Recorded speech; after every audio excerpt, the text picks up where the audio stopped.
Hi, it's Art, short for Artemy, and you can find me at CU Artist pretty much everywhere. Today I wanted to talk about some of the character exploration stuff that I've been doing.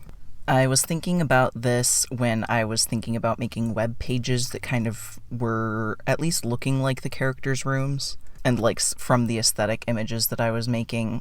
I definitely thought that one of the characters would be likely to have crystals on a shelf or something, and then wanted to kind of wanted to designate characters a crystal for their personality or something, similar to what I've been doing with MBTI or Zodiac or etc. Crystals all have the meanings of what they're supposed to help you to do or whatever. So I started going through a book on crystals that I have. They have an index of the stuff that they're supposed to be related to, and I'm just looking at them to see what fits with what. One, I think it is going to be fun to kind of match a color palette and vibe from the rock to match a character's energy.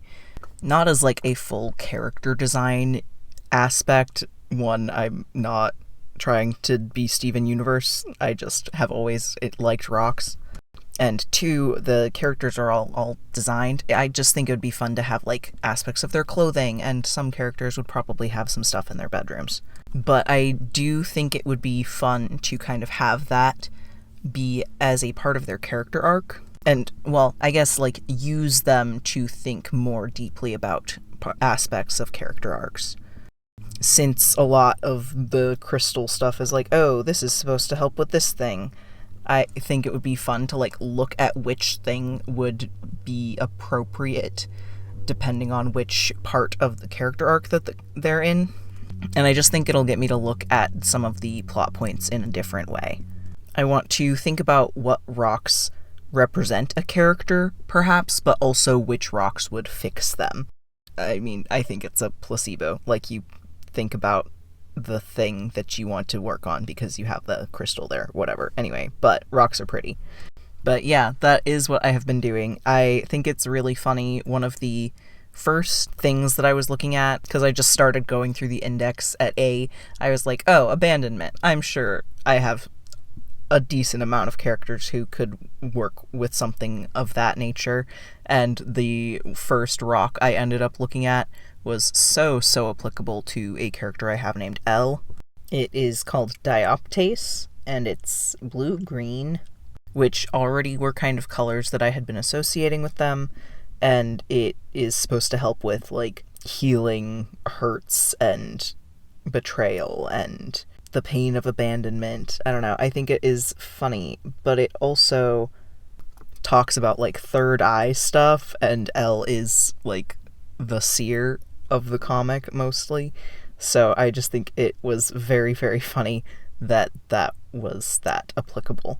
So yeah, I'm just gonna kind of be looking through and seeing if there's anything else that is fits nicely, and just kind of try and add that into character clothing designs mostly. Jewelry could be that. I don't know. I think it is fun. So that's just something that I have been doing in my downtime. There is a little local rock shop in my town, and I absolutely adore them, and I'm friends with the owner's child, and I definitely I do want to kind of ask them for some thoughts on stuff that has to do with later in the comic, but I also want to think about maybe using them a little bit as a reference for the curio shop that is in my comic, just because I think it is really fun and would be a nice little touch. But yeah, I really want to chat with them about that because I think that would be fun. And they are also where I got the book from. So yeah, I don't know. There's so much information you can get about crystal meanings online. I just think that it is fun to sort characters and use that to think about different aspects of them. That is all I have for today. Thanks for listening, and I hope to see you tomorrow.